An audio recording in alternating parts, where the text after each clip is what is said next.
막을 수 있었기 때문에 더 안타까운 사건이죠. 바로 공군 이중사 사망 사건.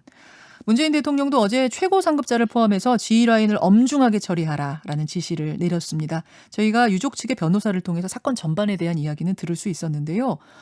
오늘은 이런 군대 내 성범죄 사건을 이제 없애기 위한 어떤 구조적인 문제점을 지적할 필요가 있지 않은가 싶어서 해병대 여군 대위 출신 한 분을 모셨습니다. 군인권센터 상담지원팀장이세요. 방혜린 팀장 출연하셨습니다. 어서 오세요. 네, 안녕하십니까. 해병대 대위 출신? 예. 그러시군요. 그럼 이번 사건을 선배로서 더 가슴 아프게 보셨을 것 같아요. 네, 같은 여군 입장으로서 사실 2013년 5대2 사건도 그랬고 2017년 해군 사건도 그렇고 사망사고, 성폭력 이후의 사망사고가 계속 반복되는 것이 사실은 먼저 이제 근무를 했던 선배 여군으로서 너무 안타깝고 속상한 일이고요. 네. 그러니까 지금 대통령까지 나서서 최고 상급자 라인까지 엄중히 문책을 하라고 이제 지시를 했는데 가장 중요한 것은 사실은 이 사건에서 피해자가 피해 사실을 밝히고 나서의 상황이 더 악화된 것들이거든요. 신고를 바로 다음 날 했어요. 네. 근데 그 이후에 2차 가해가 더 예. 심했던 거잖아요. 예. 그러니까 이번 기회에 반드시 군이 성범죄를 은폐하려고 축소한 경향을 무조건 깨야 되는 것이고, 그러니까 군 지금 합수단이랑 꾸려서 검찰이 하겠다고 하는데 네. 군 검찰에만 맡기지 말고 이 피해자가 보고하는 체계들, 그다음에 피해자의 보호 체계가 어디에서 문제가 있었는지 반드시 그 지휘선상에 대한 책임 내용들을 청문을 통해서 밝혀야 되는 것이 있고, 이를 바탕으로 특검까지 진행을 해서 이번에 이 군 내에서 어떤 문제를 해결하려고 은폐로 축소하려는 이런 사이클 자체를 깨야 된다. 그렇게 생각을 하고 있습니다. 그러니까 신고 전에 문제와 신고 후의 문제를 좀 따로 봐야 된다는 네, 말씀이에요. 그렇죠. 신고 전에 벌어졌던 그 성추행, 성희롱, 어떤 성범죄에 대해서 한번 봐야 되고, 네. 그걸 신고했는데도 왜 이게 은폐가 벌어졌는가를 또 따로 봐야 된다. 그렇죠. 그 부분에서 더 사실 중요한 것이죠. 알겠습니다. 사실 이제 여군 출신이 나오셨으니까 제가 제일 궁금한 건 이번 이 부사관, 이 사건, 이 중사 사건을 아주 이례적인 걸로 봐야 되는 건지, 아니면 군대 내에서 여군을 바라보는 어떤 삐뚤어진 시선, 문화 이런 문제로 좀 확대해서 봐도 되는 건지. 저 사건이 뉴스를 나고 동기들이랑도 얘기를 좀 많이 했었는데요. 네. 가장 안타까운 거는 사실 이런 일들이 처음 있는 것도 아니고 늘 이제 일이 많았던 건, 늘 이런 일들은 반복돼 왔는데 왜 또 이번에 피해자가 죽어야 되고 신고를 했는데 아무 일도 처리가 되지 않고 이런 거에서 여군들이 굉장히 많은 좌절감들을 느끼거든요. 그러니까 이게 단순히 가해자 한 명을 악마화해서 될 일이 아니라 예. 사실은 여군을 둘러싸고 있는 어떤 문제들, 그다음에 군대 문화, 폐쇄적이고 남성적인 조직 문화에서 이 문제가 기인한 것이고, 그러니까 피해자가 어떤 구제 절차를 요청했음에도 불구하고 조직의 이름으로 이런 것들을 막으려 했다라는 것이 사실 가장 큰 문제인 것이죠. 병사 간부 막론하고 군에서 남성 군인이 여성 군인들을 바라보는 어떤 시선, 어떤 존재라고 인식을 하는 것 같더라. 이런 얘기들 하세요? 동료 군인이라고 생각 안 할 때가 종종 있죠. 그런 것들을 피부로 느끼는 상황들이 좀 있거든요. 예를 들어서 회식 자리에서의 어떤 역할들을 요구를 한다던가, 아니면 어떤 역할이요? 이렇게 그러니까 예를 들어서 회식을 가요. 네. 근데 저는 이제 초급 장교예요. 이제 인간을 한 지 얼마 안 되는 소위 중위 정도밖에 안 되는데 네. 그 상석에 있을 그 계급 라인이 아니거든요. 예. 이제 지휘관 라인에 있는. 근데 굳이 제가 거기에 껴가지고 이제 말을 해야 된다던가 건배를 제의해야 된다던가 그런 롤들이 있는 거죠. 여군들한테는 어느 정도는. 마치 무슨 술자리에 꽃처럼 그런데 그 지휘부에 앉아라. 그런 게 있죠. 술 따라라. 그런 걸 대놓고 얘기를 하지 않지만 이제는 근데 앉으면 그렇게 될 수밖에 없는 거잖아요. 막내고 이럴 테니까 자연스럽게. 네. 지금 이제 회식에 대해서 이야기를 하셨는데, 안 그래도 이 숨진 부사관이 회식에 불려 나왔어요. 야근까지 바꿔가면서. 근데 그 회식은 어떤 회식이었냐면 가해자 지인 개업식이었어요. 네. 개업식인데 야근까지 바꿔가면서 꼭 나와라. 이거 안 간다고 하면 안 되나? 이런 생각도 들더라고요. 그러니까 그런 제의를 할 수 있다는 것 자체가 사실은 이 동료 여군을 바라보는 시각 자체가 왜곡다라는 거고 이거를 거절조차 할 수 없는 상황인 거잖아요. 내가 저 뭐 근무가 있습니다. 네. 아니면 뭐 집에 일이 있습니다. 이래가지고 pel 수 있는 상황도 아니고 아, 그거를 위해서 어떤 자기의 일종의 위력을 행사해가지고 바꿔놓은 거잖아요. 그렇죠. 그러니까 이 지금 이중사님을 자기의 어떤 동료 여군이나 아니면 같은 조직원으로서 보는 게 아니라 그냥 너는 내 꼬붕이고 너는 내가 시킨 대로만 해야 돼. 그런 것들이 같이 좀 개입된 것이죠. 그렇군요. 지금 이 가해자 말고도 다른 가해자가 또 있었다라고 추가 고소를 했습니다. 고소인이 한 3명 정도 되는데요. 네. 그 피해도 역시 회식 자리에서 있었다고 하고 네. 지금 저희가 청취자 문자를 받고 있는데 저희 청취자 한 분이 제가 실명은 밝히지 않겠습니다. 민모 님이 저는 해군 출신입니다. 그 당시에도 회식에서 이런 추행은 비일비재했습니다. 라고 나옵니다. 그 회식에서 이런 문제들이 계속 나오니까 군이 어떻게 생각을 하냐면 네. 회식을 막으면 성범죄를 막을 수 있겠다라고 생각을 하거든요. 아. 근데 술은 좋은 핑계거리가 되는 것뿐이지 사실은 뭐 술 마셨다고 해가지고 뭐 있었던 나의 뭐 내면이 없어지거나 뭐 없었던 나의 내면이 생기는 건 아니잖아요. 핑계죠, 핑계. 다 핑계거든요. 그러니까 근데 이 핑계를 군사 법원이나 군 내부의 어떤 성사 절차에서 너무 많이 인정해 준다라는 거죠. 자 이제 신고 후로 가겠습니다. 네네. 신고 후. 자, 신고를 했는데도 왜 이게 다 묵살이 되고 은폐가 됐는지 그 과정에서 술 때문이잖아. 이해해. 술이 문제지 사람이 문제야. 막 이런 얘기들이 나온다는 거예요. 그렇죠. 무조건 나오게 돼 있습니다. 왜냐면 뭐 술자리의 실수다. 그 사람이 원래 그런 게 아닌데 술을 마셔서 그런 거다. 뭐 이성을 잃었다.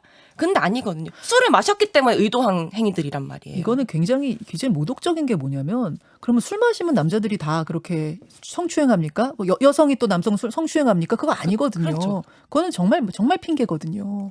그러니까 이게 술이 사실은 이 사건을 불러오는 게 아니라 술을 마셨기 때문에 이 사람이 쉽게 의도를 낼 수 있다는 거죠. 그러니까 회식에서 그런 일들이 많이 벌어지는 네. 이유다라는 네. 말씀이에요. 네. 자, 또 궁금한 거. 이제 신고 후에 이번 경우 같은 경우는 굉장히 적극적으로 여성이 행동을 했어요.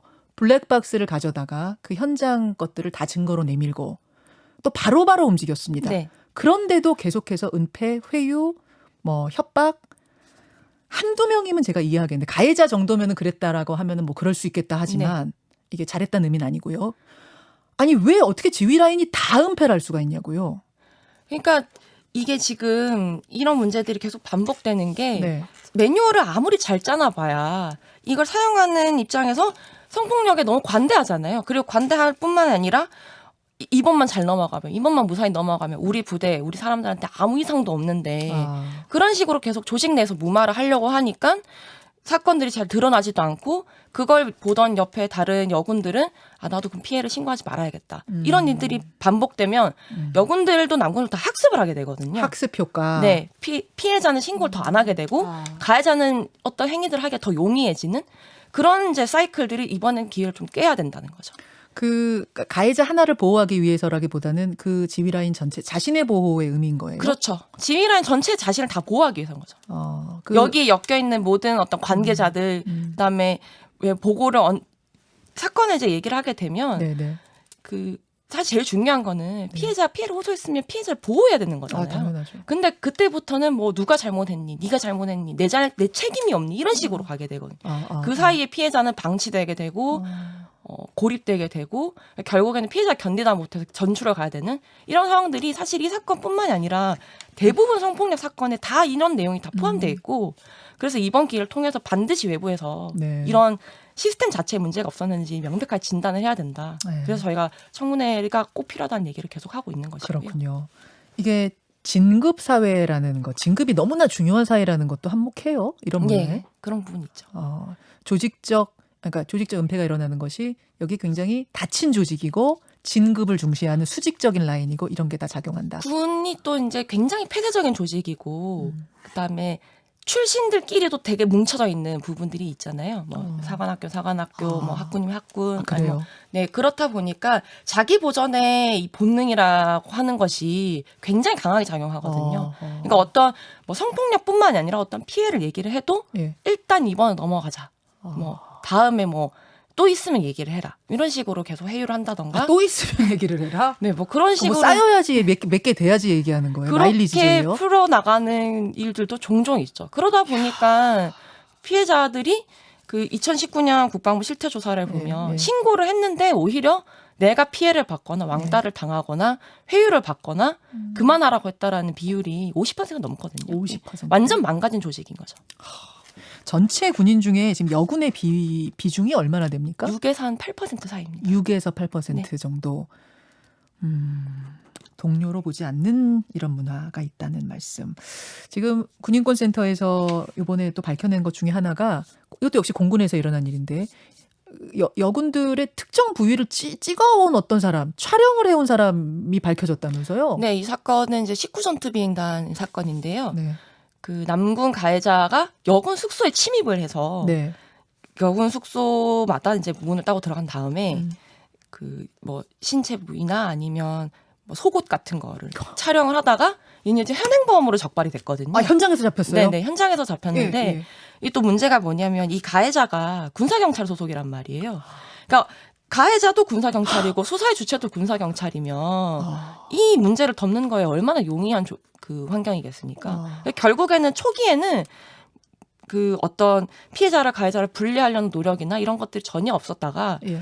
이제 사건이 막 진행되고 나서야 뭐 언론에서 알게 되고 네. 하고 나서야 부랴부랴 다른 비행단을 전출 얘기가 나오고 그런 부분들이 좀 저희가 봤을 때 굉장히 미비한 조치였다고 좀 봤었고요. 그 사람 몇 건이나 찍었어요? 그 핸드폰 지금 압수했다면서요? 저희가 그 피해자분이 알고 계시는 것만 다른 피해자까지 포함해서 대여섯 명이고 네. 근데 그 여군 숙소에 대여섯 명 사는 건 아니잖아요. 비행단 예. 전체가 살기 때문에 예. 이 피해자가 어느 정도 규모인 건지 그다음에 이 피해가 만약에 유포나 반포가 됐으면 어디까지 가는 건지 이런 건 지금까지 몰라요. 가늠이 안 되는 거예요. 비밀이군요, 아직은. 아직까지 포렌식이나 이제 수사 절차를 통해서 밝혀야 되는데 아. 지금 공군에서 계속 이런 문제가 나오고 있지 않습니까? 네. 그러니까 제대로 확인될 수 있겠냐라는 생각이 안 들 수가 없는 상황이고요. 자, 여러분, 이번에 목숨을 끊은 그 부사관 하나만의 아주 특수한 상황이 아니라는 것을 여러분도 좀 인지를 하셨을 겁니다. 어떻게 앞으로 풀어가야 할지 대안을 좀 생각해 주시죠. 가장 중요한 것은 사실은 이제 아까도 몇 번 저희가 얘기가 나왔지만 이 남성적이고 폐쇄적인 조직 문화 자체를 사실 바꿔야 되는 부분이 가장 크고요. 네. 왜냐하면 교육을 좀 해야 되는 거예요. 그러면 네, 그렇죠. 인식교육. 인식교육이 네. 꾸준한 인식교육이 있어야 되고 더불어서 이제 피해자가 어떤 신고를 했을 때 네. 주변에서 어떻게 행동할 것인가. 그러니까 2차 가해라는 것은 무엇이고 우리가 2차 가해를 방지하기 위해서 주변인들이 어떻게 노력해야 되는 것인가 이런 교육도 반드시 필요하고 교육이 필요하다. 그다음에 세 번째로는 그 피해자가 어떤 얘기들을 했을 때 피해자를 외부의 시각에서 바라봐서 보호할 수 있는 어떤 장치들 예를 들면 군인권 보호관이 될 수도 예. 있고요. 뭐 옴부스만 제도가 될 수도 있고 그러니까 피해자가 신고를 하고 보호를 받는 또 체계들을 외부 뭐 문민 통제가 될 수 있는 어떤 시각 자체를 좀 시스템과 그런 것들을 만들어야 된다고 보고 있습니다. 알겠습니다. 오늘 해병대 여군 대위 출신이세요. 군인권센터 상담지원팀의 방혜린 팀장 만나봤습니다. 팀장님 고맙습니다. 네, 감사합니다. 김현정의 뉴스쇼는 청취자 여러분의 참여로 이루어집니다. 트위터, 페이스북, 레인보우 게시판, 그리고 단문 50원, 장문 100원의 유료 문자 샵 1212, 우물정 1212 통해 참여하실 수 있습니다. 김현정의 뉴스쇼, 여러분과 함께 만듭니다.